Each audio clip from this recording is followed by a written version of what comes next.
मर्द को दर्द होता है लकी।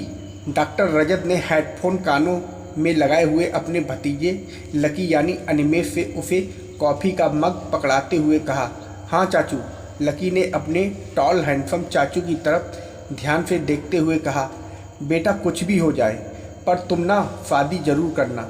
ये कहते हुए उनकी आंखों में पीड़ा उतर आई थी आंसुओं के रूप में, और नज़र ठहर गई अपनी स्वर्गीय माँ जानकी की अंतिम दिनों की तस्वीर पर, जिनके चेहरे पर अकड़ तो वैसी ही विराजमान थी पर साथ में बेचारगी भी झलकने लगी थी। क्या चाचू, लकी ने थोड़ा चिड़े स्वर में तुनकते हुए कहा। इसी बवाल से तो पीछा छुड़ाकर आपके पास आया हूँ और अब आप भी वही राग अलाप रहे हो। मुझे इस सब आफत में नहीं पड़ना, मैं उन्मुक्त रहना चाहता हूँ। मेरे रोल मॉडल आप हैं, वो थोड़े गर्व से बोला।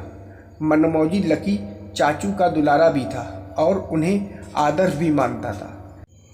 ज़रूरत से ज़्यादा उनके समक्ष वो लकी हो या कोई भी उनके परिवार का सदस्य अच्छा बनने की कोशिश हो या नाटक अवश्य करता। प्रथम दृष्टया किसी को भी रजत के खूबसूरत जीवन से जलन हो सकती थी। शहर के पॉश एरिया में 600 वर्ग गज में फैले हुए अत्याधुनिक सर्व सुविधा संपन्न बंगले का अकेला उपभोक्ता, ऊपर से अविवाहित, इस अधेड़ उम्र में भी ऐसी आकर्षक देह दृष्टि की 40 पार से ज़्यादा के ना लगते। पूरे समाज और रिश्तेदारों के बीच में आदर्श और सम्मान के नाम लिया जाता कि भाई बेटा हो तो प्रभु रजत जैसा, वरना निसंतान रखे। हर रिश्तेदार यह चाहता कि रजत उनके किसी बच्चे को गोद ले ले तो उसकी एक नहीं 7 पुश्तों की ज़िंदगी संवर जाए, मगर रजत सभी से एक निश्चित दूरी बनाकर रखते। यह उनकी आवश्यकता भी थी और मजबूरी भी। बस लकी ही था जो मौका पाकर उनके पास भाग आता था। अपनेपन का एकमात्र सिरा।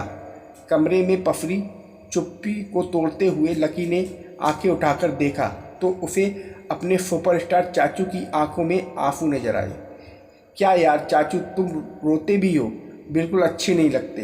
दादी की मौत पर तो तुम्हें रोते हुए देखना सामान्य लगा, पर अब अच्छा नहीं लगता, वो परेशान होकर बोला।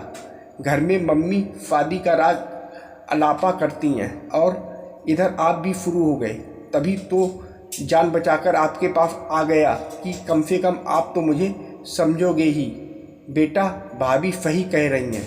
सच कहूँ तो तुम भाग्यशाली हो कि वो तुम्हारी दादी की तरह स्वार्थी नहीं हो रही हैं। स्वार्थी और दादी, रजत के शब्द लकी के कानों के लिए आचर से कम न थे। उसने गौर से रजत की आंखों में झांका तो उधर दफन सच्चाई उमड़कर आंसुओं की शक्ल में बाहर आने लगी। रजत चाचू, जो कि फिरबर कुमार का पर्याय माने जाते थे, दादी ने उन्हें जैसे चाहा प्रयोग किया और चाचू ने उफ तक ना की। पर चाचू ममता का सागर होती है, वो अपनी संतान के लिए स्वार्थी कैसे हो सकती है। ये सच है पर कड़वा है कि मेरा घर संसार सिर्फ अम्मा के कारण ही न बच सका। माँ भी स्वार्थी हो सकती है लकी। अब हैरान होने की बारी लकी की थी। वो रजत को बच्चों की तरह गले लगाकर बोला। चाचू, जब ज्वालामुखी फट गया है तो इस लाबे को बह ही जाने दीजिए ना। रजत ने दर्द उड़ेलना शुरू कर लिया।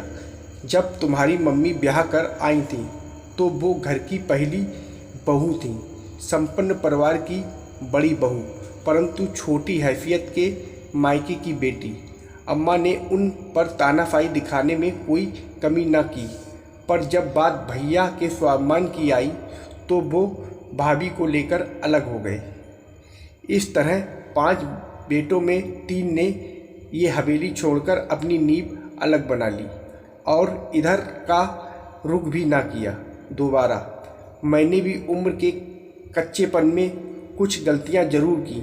अपने बड़े भाई और भाभियों के सम्मान में मात्र अम्मा को उनके लिए रोते देखकर। बाबू काम के सिलसिले में बाहर रहते और जब अम्मा इस हवेली में अकेली पड़ गईं तो उन्हें अफुर्च्छा ने घेर लिया। मैं उन्हें सारे सुख अपनी तरफ से देने की लालसा में पढ़ाई में लग गया और शहर का प्रख्यात हार्ट सर्जन बन गया। पर जब भी कोई रिश्ता मेरे लिए आता, अम्मा उसमें कमियों ही खोजती, कभी लड़की तो कभी खानदान और तो कभी दहेज। उनका दम कभी इस बात को स्वीकार ही ना कर पाया कि मेरी भी उम्र हो रही है।